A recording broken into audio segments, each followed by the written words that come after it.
یاره دا خړه غوا خو کمزورې ده خو دې بله کې السلام علیکم. وعلیکم سلام. دا مال مترې څنګه لګولې دا مې دغه شانې لګولې وله وګوره دا سپینه غوا په څو ده دا په اتیا زره او دا توره دا په 55 مال دې ډېر ګران دا راته وایه چې دا خړه په څو ده نظر دې کار کوي لکه د باز ښځه خفه نه شي خو دا خر دی زینب تا بوس پړی نو زه به دې له شپه ورځ مات شم بچې دې بابا دا سپول نه ولې په وخت رالې بابا اوس تا چې راوشړلم زه خو نه راتلم نو تا به څه ورانې کړي که نه نه بابا ورانې مې نه دی کړی زه خو په ارام ودومه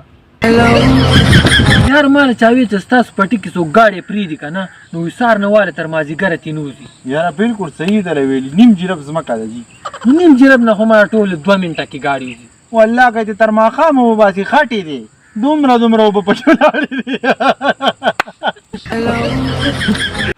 نیکه دې کور والا ته ګیټ ویو که نه او تېنه منډه کوو ګیټ ورته ونه دی که رسپې دی ظالمه نو سپینه خو منډه کوو ولې انسانانو نه څوک منډې وي دا د یو لاکو مقابله به راته ګټي ښه ته پرون چېرته وي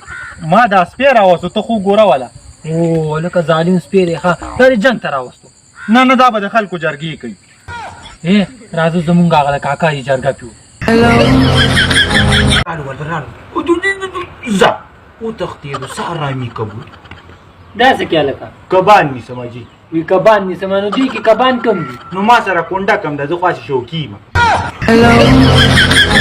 دې پسې ماشین بند شوی چې دا اوبه شوی نه دی ولې دومره شپه کې اوبه نه شو روکې ما وختي دلته ګانې اورېدې که نه زه چې کور ته لاړم ما نه دلته هینډ پري ورکه شوې تا خو نه ده پیدا کړه نه روکې دلته خو هینډ پري نه وه یار روره خوله دې خوځي او خبرې دې نه راخېږي نو غوږونه خو دا شیزو باسه که نه داسې دي دا که نه بوزګار ناست یې څوک اکیمیا غزونه خرڅې سو مړه تعلقات مه سیوا کو مسله دې بیان کا اکیم صاحب زما دا مسله ده که نه زما یخنۍ کې یخني کېږي او ګرمۍ کې مې ګرمي کېږي خو دا خو ستا د معدې مسله ده که نه دا به څوک و ډاکټر صاحب ماړه هېڅ هم مه کوه د مخامخ دوکان نه یو 2 جوسه راواله یو به توس کې یو زه